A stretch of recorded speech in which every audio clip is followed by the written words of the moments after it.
And what is going on, everybody? Y'all, man, we had a full week of training camp. We had training camp today. It's your boy, BigMovesTimus, host of Command Central, bringing it to y'all live at our new time slot every Tuesday, 8 p.m. Holla at us right here, man. First and foremost, man, thank you very much for being out here, y'all. It's a blessing. It's always a blessing to be out here, man. Gotta thank each and every last one of y'all for your support, man. It means so much. It means so much to the boy, y'all. Y'all coming out here, watching everything with us, bro. Again, it just means a lot. We gotta thank y'all for that, man. It's never, it's never a good time without y'all, man. All right, so I'm just so happy that y'all here today, man. Yo, let's talk about this. First and foremost, man. Camp is going okay. It's it's not the worst. It's not the best. It's just going okay. In typical, uh, I guess you could say in typical Commanders like fashion. Um, it's just going okay right now. It's not crazy good. It's not crazy bad. I feel like I'll say so. I sounded like a downer because I know we're still in camp. Um, it just it feels like Curtis Samuel's never gonna be that guy. Um, I hate to say it. Um, it just feels like he's never gonna come off that injury. It just feels like he is.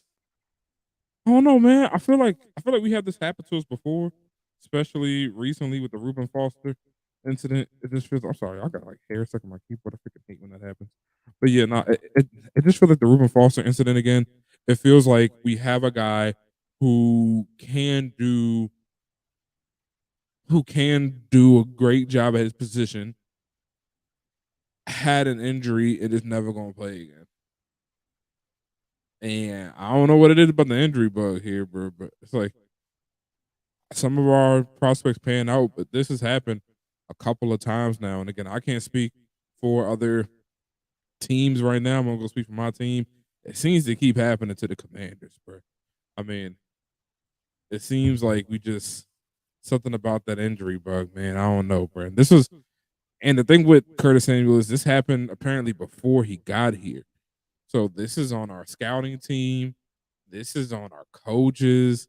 This is on, dare I say, like Rivera himself about you guys brought a guy in here who was not able to perform, and may never able to be, Jesus, may never be able to perform at that level again. Jeez, why did that tongue twist me up so bad? Jeez, sorry about that, y'all. But yeah, like he might not be able to ever do that again, and I don't know, man. Maybe I'm speaking way too high out here. Maybe I'm just trying to be a Debbie Downer. I don't know. Y'all tell me how y'all feel about that. That's just that's how I see it going right now. Let me take a sip of the good juice. Hold on. Mm. It's spicy.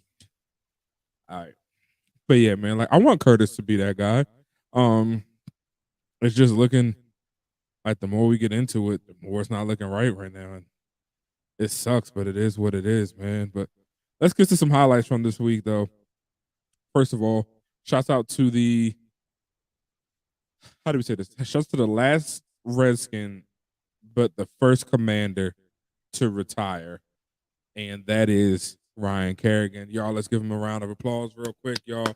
We got to make sure we know. Shouts out to RK, man. We loved you here. You were such a dominant force while you were here. In my opinion, like top 100 Redskins of all time. Definitely got to go in the circle. Definitely got to go in the Ring of Fame. I mean, just a great guy overall. He signed my jersey back in 2012. Um, he's just a good dude, bro. And you don't find guys like that all the time, man. You just gotta give it up to people like Ryan Kerrigan, man. I mean, just consistent in and out. I mean, when I say in and out, I mean like he was in the huddle, he was out getting tackles, in the huddle, out getting tackles, man. I mean, just such a great guy, and I'm just so happy he was able to be with us. Yo, Mitch, what's going on, man? Feel free to drop on by if you got a sec, man. What's good with you? But yeah, man, like it was just so cool to see Ryan Kerrigan through my years of being a fan. As I got bigger into my fandom, seeing him progress more and more in his career. Um, Seeing him walk was hard because we definitely wanted him to retire a Washington Redskins slash football team slash commander, if you will. It would have been cool to see somebody play in all three. I mean, we do have Terry. Terry has technically played in all three facets of the team, but it would have been cool to see somebody like that who was, a historic dude starting off with the young guys, getting them into the progression, especially how much he helped out Montez Sweat, how much he helped out Chase Young. I mean, he was just an amazing guy to be there, man, and I got nothing but love and respect for RK and his family. So again, one more time for Ryan Kerrigan, bro. Gotta give it to you, man. Salute to you. I know he's on like provisional staff right now, if you will, trying to test out if he likes being the coach or they're giving him, coaching duties right now for DN. Hopefully he likes it. I would love to see him come on board. That's what successful teams do. The Eagles do it as well. I believe they have I believe Darren Sproles is on the running back board right now. So like he makes sure they good and all that. Again, like this good teams always keep a guy around like that, like historic guy who was good. He's in that transition period, and they help him transition into bigger and better things, and they help his career keep moving through football and keep matriculating through football past being a player. So I would love to see Ryan Kerrigan do that. Hey, what's going on? What's going on, man? How y'all feeling today? What's good, Mackenzie? What's good with you, man? But yeah, man, I was like, once he retired, that was Kerrigan was the first player in my generation that we saw go all the way through. So this is a big deal to me. I mean, I judge my life off of sports, and um, seeing a guy get drafted, happy about the draft pick, and then seeing him go again. He came in the same draft as Trent Williams, actually. So we had two first rounders in that draft. We got Trent Williams, shout out to him, an amazing player still, and then we got RK Ryan Kerrigan, and it's just so great to see his matriculation through the league. And man, it's sad to see him go, man. But everybody got a day, and he's just leaving the sport. He's not dying, so let's not treat it like that. He's just retiring from the sport, and now he's going to start his coaching career. And I'm more than excited for that, man. But yo, on the bigger and better things, man. Yo, let's talk about what's going on with our training camp, bro. First and foremost, the defense has been um yo, good looky on that, man. Mitch is that dude, bro. Yo, Mitch is that guy, bro. What's gotta say he is, bro? But yeah, man. Let's talk about camp, y'all. First of all, Uh Carson Wentz in the offense is beginning dog washed. I mean, dog washed by the defense in these first couple of days of camp. And again, we're talking about last week here. Talking about last week and Monday. Those were all days where they had no pads on. Basically, defense gets a free rush. It can go for more balls. You're not supposed to be tackling. So, they're going for everything. But yo, like the defense was just getting interception after interception. I mean, mm, I want to say yesterday, like the defense got like four interceptions. Two of them were back to back off Wentz, and then one of them was off Heineke. It's just like the defense was just doing stuff. But then today, pads were on today. Today was the first day of pads, and it looks like the offense bounced back. I'm hearing people say that maybe Wentz is just not the best practice player. I don't know what that means. I'm gonna be honest with y'all. If somebody is a player and you're in practice, I want to see the practice. I want to see what's on the field, and they should match. I don't want to hear that you're not a good practice player, and that's an excuse to why you're sucking at practice. I don't. I mean, I don't believe in it. I'm not an NFL coach. I could be wrong, but usually you practice how you play and you pray how you practice. Y'all let me know, bro, 'cause that's what I'm thinking here. But if they want to say that, okay. I'm just saying I don't believe that practice going to be that different from the game. But people saying that Wentz is going to be all right. It's not the best there, but he's going to show up on the field. He made a couple of good throws. They keep saying that his good is really good, like borderline great, and then he just had some down times. And I'm like, I feel like you could say that about every mediocre quarterback. Like, did we just pay $28 million for a mediocre quarterback? I hope not. I'm not saying we did. I'm just saying this house that was appearing right now in this moment. I hope that my opinions change due to more things being shown, and then I find out that he's actually a better player than that. And that would be amazing if I find out he's a much better player than what we're currently seeing right now. I mean, again, he's a guy who I guess during the regular season, 2 seasons with 7 interceptions. That's not bad. He had a 14 and a 15 season as well. I believe that was like his rookie year, and then the year where everything crumbled down. Like Chase Young's rookie year when he had all that going on with Wentz, but that was just a bad overall year for the Eagles. So, I mean, let's see. Let's see. Um, Still a lot of questions out here regarding our O line. Um, our O line right now is I don't want to say shambles. It's not a shambles. It's just it's tricky right now. I mean, we're waiting for Trey Turner to get back. Because we got to make sure he solidifies at a guard. But in the meantime, our depth is not looking as strong. So I'm like, all right, well, it's always something. It's always something. Like right now, right at right guard, we're trying to figure that out. Don't really know. We got Steve Charles at the backup. He's kind of a swing player. You can swing him around, but iffy. Cosme's out there. He's good. Happy about that. Cornelius Lucas, I believe right now he's like sick. Not sure what's going on there. Wide receivers just all over the place right now. I mean, AGG is gone. Um, Dayami's looking good down the line, but that's all he's looking good at. So he might just be our deep ball. He might be our deep threat. Um, let me see what Dayami's height is listed as well, because people are always complaining about our height disadvantage when you have Terry, Curtis, and Jahan. But let me see what he's at. Okay, Dayami's at 6 foot, so yeah, not that tall either, but a burner though. So I like to see it. Um, our our tight ends again, they were looking good. Had no issues with our tight ends right now, and in my opinion, our tight ends were looking great. I really like our tight ends right now. I think our tight end room is going to be a deciding factor in games. Um, I mean, I think the guys that we have at tight end are some solid dudes, and that's not even talking about Logan Thomas yet. Logan Thomas again, he might be a week one. I don't see him being a week one, but if he is, cool. If not, and he got to come later on the line, I'm actually not mad if he has to come later on, bro. Um, I think Bates is a great option. I have no issue with Bates. I still have no issue with Samis Reyes, as y'all know. I know he's coming into the role, so he's looking iffy. I just think he still could be something with that size, but also Cole Turner is looking like that guy, man.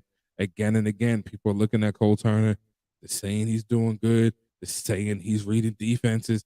They're saying he is really getting in position, coming down with the balls. They're saying Winston's throwing it up to him as well. So he's getting them in the spot, man. Those are good. That's a good situation to be in, y'all. That's a very good situation to be in. So I'm happy. That's like a really, really, really crucial thing right now in this modern NFL. I don't think that we can just totally abandon our wide receivers. You can never do that. But we're building red zone threats, and that was our issue last year with scoring in the red zone. With scoring in general, but especially in the red zone, we had an issue. So if we can mitigate that by having these 6'6", 6'7", 6'5" threats and in there, and our lowest option being 6'5", that's great. That's great height at tight end. All right. We saw last year when we played big wide receivers and tight ends, what happened. Especially Lazard over in Green Bay. When we played him, you saw what happened. All right. Now I think Danny Johnson put up a great effort on him. And I think he did the best that he could do. I think he did a very decent job at covering Lazard, but Lazard's still a freak in nature, man. When you get those bigger guys down there in the red zone and they just put their hands up like that on a 3rd and 10, they just cut across the middle, put their hands up. It's hard to stop that. On an out route, I mean, you could throw it to places that you cannot, like, and no one else can reach. Like, it's just mathematically impossible to get around there. So now that we have those targets, I want to see them used effectively in that nature, man. There's no reason why we shouldn't have that going. And I'm happy that we're seeing that. Again, with Curtis, don't know what's going on there, but the rest of the receiving core, including the tight ends, I'm excited, y'all. I'm very excited to see how we're gonna get that going down, man. Like I have faith in Terry. He gonna be Terry. I'm hearing great things about Jahan. I can't wait to see him on the field. He did have a little lapse in practice, I want to say a couple days ago. He just clearly didn't know the play, and the coach is like, "Yo, he don't know what the he don't know what you're doing. Get him the f out of here." Um, I respect that. It's like, okay, still a rookie, got to figure that out, but good to know that you're still out here trying to learn. That's what we need from our rookies, man. That's what we need from our rookies. We need our rookies to grow. I don't want everybody just to not say that there's no growth or no one's changing around. I want to see our rookies doing good, and I'm happy. Camp was hot as hell today. And we only had one injury. It was an undrafted person, quarter. I want to say a running linebacker. I want to say it might have been a linebacker that went down today, but no major names went down today. That's good. Um, Again, our running back room is looking pretty good, like pretty good. So I'm not mad at that right now. Our running backs are looking good, but I don't know what's going on with Gibson. Gibson has had a slow return. I don't know if they're trying to like hold on to him or is that turf still bothering him. I just want to make sure Gibson good, but as long as he's good, okay. Just want to make sure he's all right. JD McKissick though looking good. Great sign of him back. Changed his number up on us by the way. He was 41. Excuse me. Now he's rocking the 23, trying to Jordan. So now we got 23, 24, and 32 at running back. See how that doesn't get confusing. Brian Robinson is just from everything that everybody's telling me at camp and the video I've been watching, just a bruiser, just a downhill bruiser, just a typical bruising running back. And I'm so happy to see that, man. Like, so happy to see that, man. Nah, I see you, man. Like, look, are we gonna be out here, bro? Washington all day. You already know what it is, man. We winning all the time, bro. We gonna be out here this season. Don't y'all worry, man. Don't y'all worry, man. It's gonna be a good season for us, bro. I got a little faith out here, bro. Because like I said, Brian Robinson, that bruiser, I think he's gonna be able to get us at 3 to 4 yards consistently.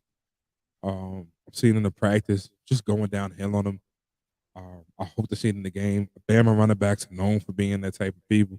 Just to really go down. Yo, what's going on, AM? How you feeling, my boy? What's good? But I'm glad we have a bruising running back now, along with Gibson, along McKissick come out the backfield.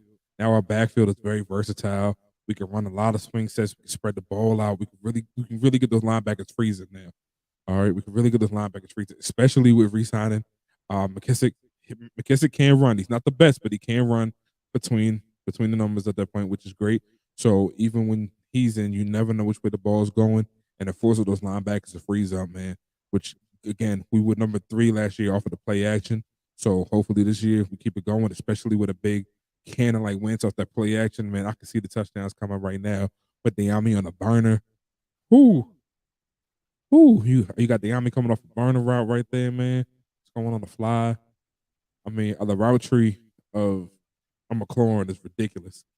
I mean, no one for some reason talks about that, but McLaurin's route tree is ridiculous. Boy got the route tree of a Christmas tree. And then Jahan just learning to being the rookie that he is just soaking this all up, man. And again, I'm talking about all this without Curtis Samuel. I know Curtis wants to be there, but honestly, everything we see him right here, man, it's just not seeing, bro. What's going on with you, man? Um, yeah, like it's just again, like this all comes back to Curtis. Curtis Samuel's just not out there, bro. And it sucks to see him not out there. Excuse me, to not see him out there because you just want to see that guy perform, bro. But in camp, he's always on the sideline. I mean, I have higher expectations for Chase Young than I do Curtis Samuels right now. That's crazy, right? I shouldn't be thinking that. I shouldn't be thinking that, man. Like that's crazy that we have Curtis Samuel lower than Chase Young. Chase Young had a full reconstruction. Why can't we just get this guy to be on the field, man? And on top of that, we drafted this guy, man. Yes, I do, man. Yo, you can find me at BigMovesTimus everything. So just type in BigMovesTimus into Twitter, type it into Facebook, type it into Instagram, TikTok. BigMovesTimus on everything, bro. It's just one word. But yeah, there you go. It's gonna be on there right there. But yeah, man, it's just I I really want Curtis to be something, bro, because I saw what he did down in Carolina, and I was so excited to get that. Had a whole year off. I'm like, all right, bet. Well, you know what? Rest of this year, we're gonna see you next year. And it's next year now, y'all. It's next year now. He's not out there. And we just talked about it. We went all around the offensive side of the ball, and it still goes back to Curtis Samuel. Like, dang, bro, we just want that dude healthy out there, bro. Like, how do we get that guy healthy?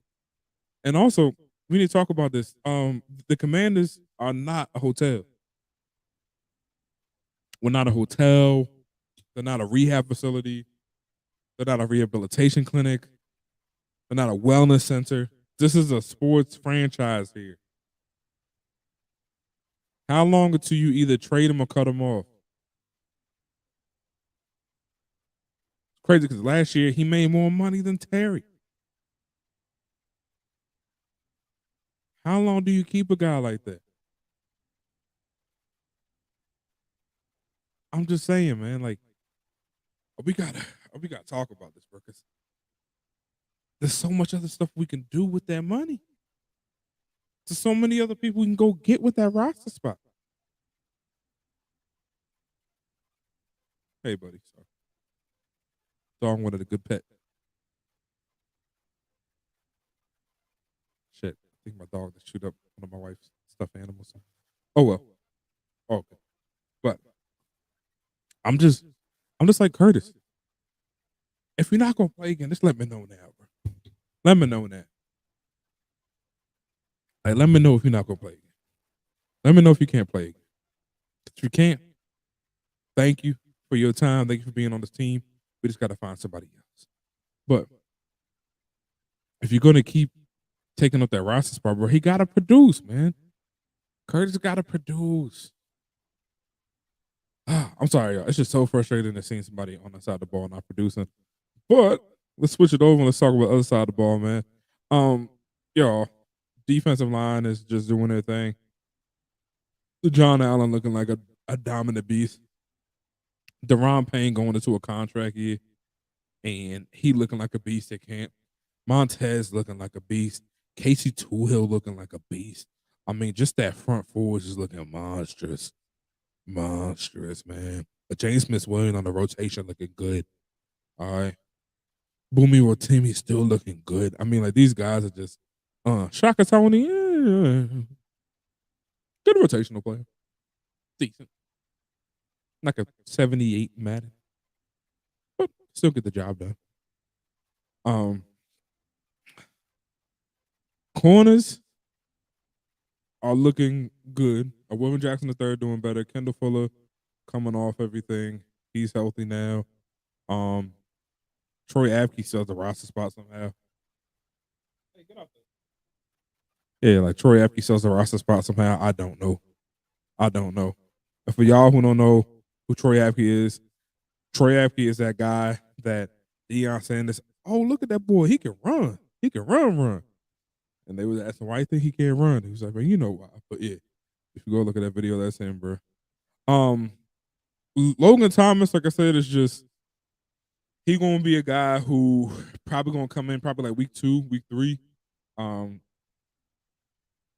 if he makes it back before week like at week 1, that's cool too. I don't think there's a real rush on him. I think they have a huge crush right now on Cole Turner as well as John Bates. I think they're gonna give more faith to Sammy's Reyes, but I really am hoping that when Logan Thomas comes back, he just assimilates right in because Logan Thomas is the leader of our tight end room. Make no mistake about that. We're just making sure he has a healthy recovery, but he's not being replaced. Especially like I want to say Logan Thomas just turned 30, 31. Let me see. Let me see how old Thomas is right now. Yeah, he just turned 31. So that's like right at the age where your tight ends start getting good, getting that, getting in the rhythm. They're not necessarily burners anymore, but they've been around so many times now that they know how to get down low. They know how to work the end zone, just come down with touchdown passes, bro. So yeah, it's crazy because tight end. I don't know if people looking at this. Tight end is moving away with the quarterback now, where they're giving a lot of time on tight ends now. Like tight ends don't really fully develop in the league from my point of view to like 27, 28. That's not like, okay, man, that's a prime tight end. Like been around a little bit, knows the blocking schemes, how to get in there. Like I think the only position that we really still keep as a young in position, like we want them 30 and below, is I'll say a wide receiver and corner.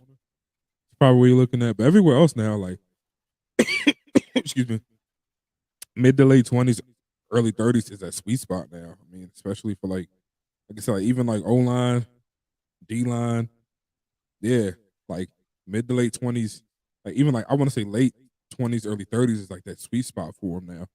So I have no problem with Logan Thomas taking his time to come back. There's no rush on that. We'll make sure he good. But back to these DBs. Like I said, Troy Epi just taking up a roster spot. Danny Johnson, good guy. I no problem with him. Benjamin St. Juice is battling a concussion last year. That was supposed to be our deep rounder that we got. Supposed to be good. He's showing signs of just coming right back into the mix. So shouts out to him for coming back healthy, taking the time to come back. He's from Montreal, so good guy right there. But yeah, I'm just glad he healthy. Glad he healthy, bro. I know those concussions could become an issue. We've seen it happen here. Stuart Cravens, the Jordan Reed. That stuff happens, man. It's nothing. It's nothing to like really be playing with. So I'm glad he took his time to come back from the concussions. But yeah, man, yeah, like 31, you've seen it all. You know how to work the ball. You know how to get open. That's great. Like you know the route running. You know how to get a linebacker to bite. You know how to get the corner off you and when you open and when you're not. So that's just a great time to be a tight end. And local times coming to his own. Also, former quarterback here in the great state of Virginia at VTech. So he made that transition in the NFL to tight end, and it worked out for him. Shouts out to him. So great guy. I know the Bills love him. He was on there. The Lions love him as well. He was over there. Still got mad love from over there. So just an all around good guy. Now let's talk about this week one game. Against the Jaguars, bro. First of all, it's going to be an interesting game in a lot of different aspects, mostly local aspects. So it's going to be in the national news. This is coming from a Commanders fan looking at our opponent. That's all. We'll be playing against a former first rounder and Brandon Scherf. So he should be out there for the Jaguars. That'll be interesting seeing John Allen go against him. Also, he'll be playing against a quarterback who is trying to not prove that he's a bust, which honestly, truthfully, he's got a really raw end of the deal.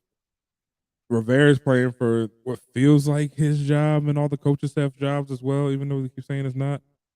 I don't know. Like I said, like that week one is gonna be crazy. That week one game is gonna be very exciting to feel that. Yo, Mitch, you are so right, yo. For y'all who don't know, man, I got a very special guest coming on here, man. I got my boy Rio. He gonna be on the program with us here. We gonna shout him out all week. All those at Commander Central already know who my boy Rio is, bro. He one of the biggest out here doing it, man. I mean, he's just a solid guy. Rio Robinson been doing this for a long time now. He's always at training camp. He really be out here with the people, bro.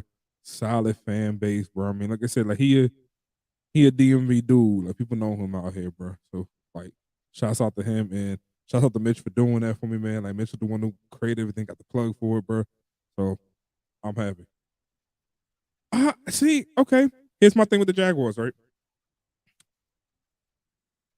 Did Urban Myers just fuck him that bad? Well, it's like, could he have fucked Khan and everybody over just to the point where it's like they just want to blow up the franchise again? Because I know they all want to do good. I know they all push that aside. Um, but they had to deal with his own line issues. They're bringing in Scherf and two other guys. Let's see how that goes. But the O line was in shambles last year, bro. I mean, he was getting hit. Not as much as no one could tell me he got hit more than Burrow. Burrow was just fucking on the ground all the time. but he was still getting hit a ton last year. Receiving core is lackluster. They had a decent running back, but again, if you have not the best O line, nothing's happening past there. So let's see who the Jaguars' first round draft pick was. Uh, let's see who their first round pick was this year. Who was their first round pick? See, they got Trayvon Walker, which is, and then they got Devin Lloyd, which, mm, I don't know, man. My opinion, but they should have went O line, bro. Should have went O line. Now I'm pretty sure they probably went O line in the rest of the draft as well, but still, man, like they should have spent the first round pick on an O line person, man. Like I would like to see that. Let's see, yeah, the third pick, number 65. That's still a good number. O line. They only had one O line pick. That's ridiculous. That's ridiculous. They only picked up one O line. Okay, and they're calling it an A minus rating. I don't know, man. I don't think the Jaguars did right by their quarterback, bro. Um, Urban Myers was a coach of the past. I think his system worked for the time that he was dominant. I think there was a switch and a change in coaching and how you address your players, and now we treat them like the adults that they are. And Urban Myers just wasn't about that. Especially the more and more NIL got ramped up, Urban Meyer still wants to be the king of the castle. You do as I say. When I say jump, you jump. You don't even ask how high. And yeah, it just doesn't work like that anymore. I mean, shout out for what you did. Shout out for what you did at Florida. Great team. I mean, you made water on the wine with that one, bro. Went up to Ohio, made water on the wine over there too. But you didn't have the same level of understanding in the NFL when you got here. He thought shit was gonna be like I said, like it was back then when you say I do. Nah, bro, you dealing with people that some of your players getting paid more than you, bro. Like, and these are professionals. They getting paid to be here too. We all getting paid. We all got a job to do. Now I'm gonna do my job. You gonna do your job and coaching me, but you're not gonna talk to me disrespectfully. You're not gonna kick players. Like, are you kicking the kicker? How would you do that? Also, this is the business. We don't go off of historical ties here. If you start acting up, you will get cut. And there was a lot of stuff coming out in Florida about how the University of Florida covered up a lot of Urban Meyer shenanigans when he was out there. Ohio covered up a lot of his shenanigans so they couldn't anymore. The NFL's not going to do that for you, bro. If you start fucking up here, bro, that's your ass, bro. Especially if you're not winning. Especially if you're not winning. Yeah, bro. Yeah, bro. And that was him last night. Yeah, and that's not his wife either. And they're gonna tell it how it is and get your ass the fuck up out of here. And that's what happened to him, bro. That's exactly what happened to Urban Meyer. Thought shit was sweet. Thought he was at Florida again. Just because you in the state of Florida, we ain't gonna treat you like you was at Florida, bro. And yeah, showed his ass and they beat it, man. Like, yeah, that Gator squad was like, that Gator squad to me in my lifetime probably was like number 3 teams. Like, that probably was the number 3 best team that we've ever seen. I vaguely remember that Miami team. Like, vaguely, I was just a little kid, but I just remember people saying how dominant they were and seeing them all play. But yeah, that Florida team though, watching Tebow play, like watching the Tebow mania unfold and then him getting drafted, that was crazy. That was crazy. Walter Hernandez fucking kill it. No pun intended on that one. Sorry about that. But yeah, like watching that whole squad just whew. I mean, yeah, bro. That was an amazing squad, bro. That was one of those college teams you'd be like, yo, bro, like, you want to see everybody get drafted. Like, that was even a better, in my opinion, that was better than, yeah, that was better than the Deshaun Watson Clemson era, bro. Like, Urban Myers had them boys running, bro. Had them boys running. All we talked about at high school was, damn, bro, like, this dude Tebow is fucking amazing. Everybody wanted to be like him. And then, Alabama just always been Bama.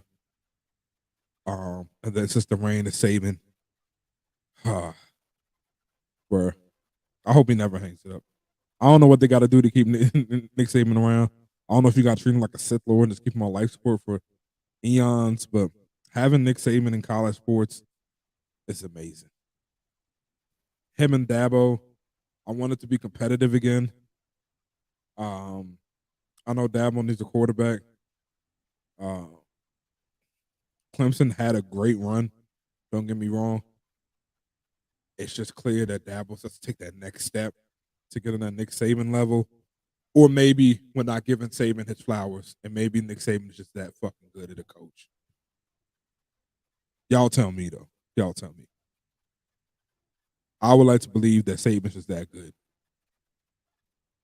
I think Saban and Belichick have something in them. They're both the best at what they do, and there's a reason why they're friends, and there's a reason why that coaching tree, excuse me, not the coaching tree, but it's the reason why those players find their way to a New England staff.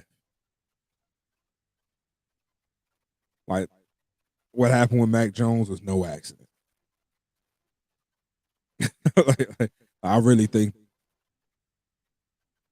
Sorry, my dog just swung his ears and hit himself almost. When Nick Saban told New England was like, "Yo, Belichick, this guy's gonna be your guy." Belichick said, "Say less." They drafted him, took it to the playoffs first year. Not a mobile guy either. Not a tangibles guy either. A lot of people didn't like his build. They didn't like his speed, but all those intangibles showed themselves on the field, bro. Arguably was in there for offensive rookie of the year. Of course, we know why he got beat out, but numbers wise, bro, dude was good. Solid guy, man. Great rookie year. I'm excited to see Mac Jones again. And these new quarterbacks are just coming in, bro. And they're setting a name for themselves. I'm still beating ourselves up about Herbert. Um, I want to talk about Herbert, right? Because Justin Herbert was available, and we got Chase Young. I don't know. Maybe I'm looking back at it and trying to revise history. I was excited when we got Chase Young, but Herbert was there right at work. Had amazing stats. And I don't know why we didn't go after him. Like, I'm trying to figure out why. Like we know we needed a quarterback. We knew we needed a quarterback. We knew what was going on with Alex Smith. We knew how we felt at the time with Haskins. I don't know, man. Yeah, man. I mean, I don't know, man. Georgia feeling themselves this year, boy. Coming off that natty, Georgia feeling themselves, boy. I mean, yo, all I can say, man, is the SEC gonna be jumping this year, boy. The SEC gonna be jumping. Ooh, man. If Clemson can find their way into the SEC, that'll be a bad jump, bro. That'll be a bad conference. But like Justin Herbert was available. So many teams passed on him. And it makes you think, why do we have so much bias in smaller school programs? Like if a quarterback comes from a smaller school, nobody wants to give them a chance. Excuse me. Bad teams never give them a chance if they don't come from an established school. I don't understand it. If they're not from Ohio, if they're not from Bama, Florida, Clemson, dare I say Georgia, or if you want to stretch it a little further back, Texas and USC, nobody wants to sign. Yo, bro, he did great at Oregon. Nah. Yo, bro, we got this guy in Texas Tech, man. He looking pretty good. And I'll pass. I mean, yo, what about this guy over here, man? He did good. Where he from? Oklahoma State, Right.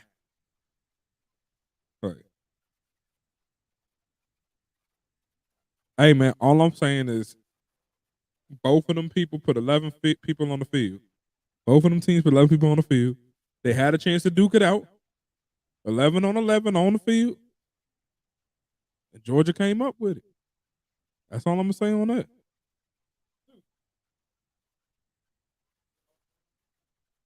Sorry, y'all. He is going at this toy. My wife's going to be so mad when she gets home. I know he just wanted a new toy. But yeah, man, I mean, I'll say Alabama had their day too. They played the same time. You can't blame what happened. Georgia just came out on top. And they proved it. And they kept going, man. But again, bro, I'm just all this to say to bring it back to the Commanders talk, bro. Um, I'm excited for the season, but it is definitely like a wait until they see. I think this year I'm excited for the NFL season, but it's more of a wait until they see for the Commanders. Like, we just gonna wait and see what happens. I'm excited to play this out. I'm excited to see them on the field, but my expectation is non-existent. I have no expectation for the Washington Commanders this year. I just want to see them play football, get on the field, and we'll see how it goes from there. Now they are having a meeting. I'm not a meeting. They're bringing. I'm not gonna say practice, but they're going down to Richmond, which is interesting. They're gonna have like a Richmond rally down there. For y'all who don't know, the Commanders playing Ashburn, Virginia. Going down to Richmond, probably like a 2.5 hour drive for traffic and everything. That's like their last stronghold because if I'm gonna be honest, the DMV is kind of tired of them. Oh, what's going on, Earl? How you doing, bro? I'm doing well, thank you. Yeah, how are you, Big Moves? How's it going tonight? Man, I'm chilling, bro. I'm chilling, man. What's good with you, bro? Tell me. I, No, nothing. how's I wrestling?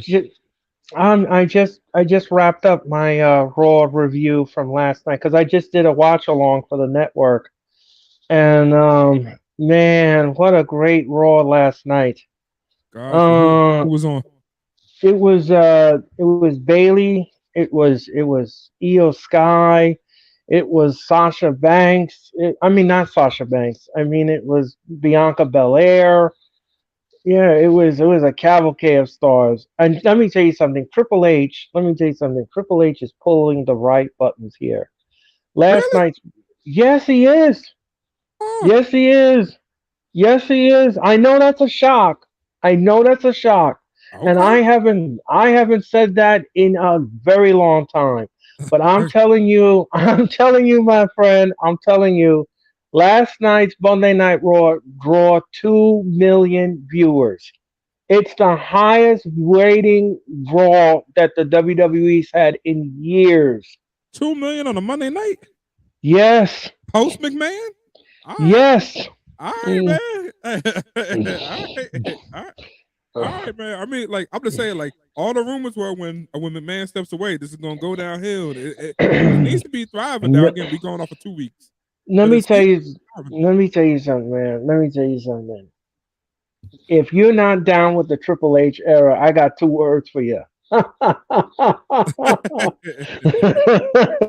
Got you, Yeah, got you, man. man. I mean, it was great, man. It was just absolutely, it was great, man. I enjoyed it.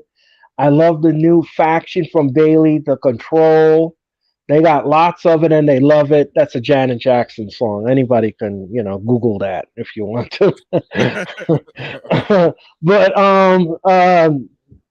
yeah, and I mean, it's great, man. I mean, everything he's pushing, man, is going in the right direction.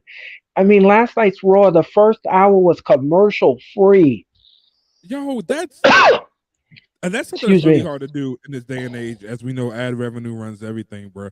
To go commercial free for that long. I mean, not even NFL games could do that. I think they have a 25-minute maximum they can go. Unless something's dire happening, I think they got 25-minute maximum. League rules, they got to call an official timeout and just be like, yeah, we got to go to commercial break. So like an hour long, that's impressive.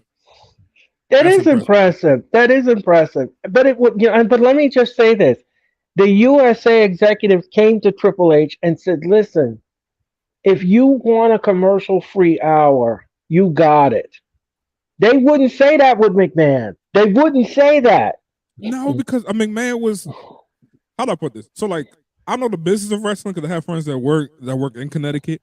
Um, uh, with that, McMahon was a businessman when he took over the WWE, and he was all business from there, and he never stopped. He tried to get into showmanship within the last 2 to 3 years, trying to bring it back because he saw the decline in the mid 2000s, and he was like, "All right, man, I gotta figure out a way to get this back." But I think he got to the point he's like, "Yo, I can't do this. I'm getting older. It's a lot of allegations coming out." You know what I mean? He had a couple of But he got a couple of cases. He's like, "Yo, I got to step back." Triple but H, a home favorite. We love the boy. We know what's good with him, bro. Everybody still wants to see him in the ring. If H wants to step in the ring right now, bro, I'll go right now. I'll drop everything. I'll go. I'll go. I'll go right now, man. So like, see this dude be like, you know what, man? Let me show y'all what y'all want. Let's get wrestling back to wrestling. And he's giving like a Hulk Hogan or almost on some like, yo, bro, like let's get the showmanship back into it, bro. And I'm digging it. I'm digging it, bro. let me Like, tell you something. Let me tell you something. I knew that he was going to keep the momentum going after he produced a award-winning SummerSlam. bro, The card was awful on paper, but Triple H made lemons into lemonade, and it like, was great lemonade. hey, hey, man. He knows. He knows what the people want, man. He knows what the people want, and he knows That's how to keep the what. wrestlers healthy. That's right. And the thing is that I knew that he was going to keep that momentum going into Raw. And I have to tell you something. Even the ladies' matches were fantastic. Oh man, hey man, shouts out to him, bro. Shouts out to him, man. I'm happy. I'm happy, yo. Like this is good, bro. It's good to see the sport back. It's good to see people enjoying it. It's good to see the world of wrestling really coming back into its form, bro. Being that true source of sports meets entertainment, bro. I'm just happy to see it. I'm happy that we finally having matches that mean something, and I'm happy that we're having matches mean something without the biggest names, because now those names can grow. We can finally get some new breath into the to WWE. Really get some, get some younger fans in there to really be like, all right, cool, who is this? And just grow it from there, bro. Like wrestling was getting stagnant, man. It was getting stagnant, bro. Like, I was watching a couple of Yeah. matches. I'm like, yo, why are these people still here? I don't get me wrong, bro. Like I like I like Brock Lesnar. Right. I respect him.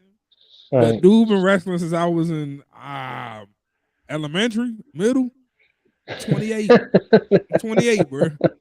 Go let you know that, man. Like, you know what I mean? Roman Reigns had to step away a little bit due to his health. Shouts out to see him come back and make a full Yeah. recovery.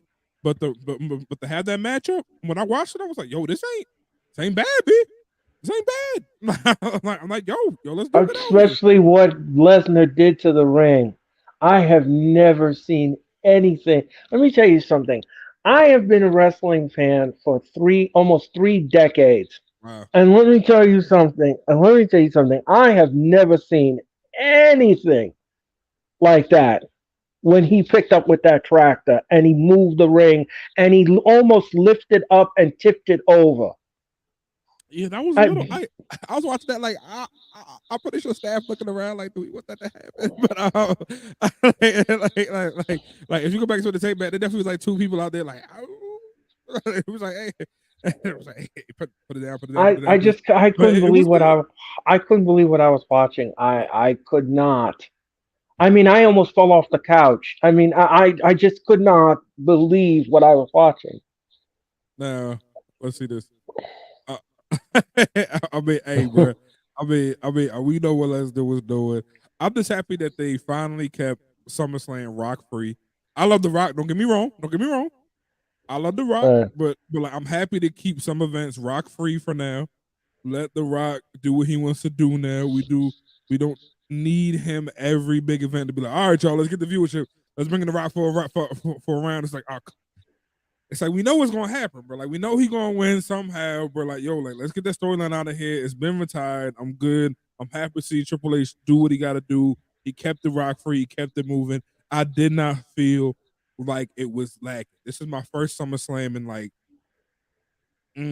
Probably 8-9 years, like 2011. Right. Yeah, 2011, 2012. Geez, yeah, it's like 11 years almost. It's like my first something. I was like, yo, let me actually pay for the joint, sit down and watch it. Thoroughly impressed. Thoroughly impressed by the product they're putting out there now.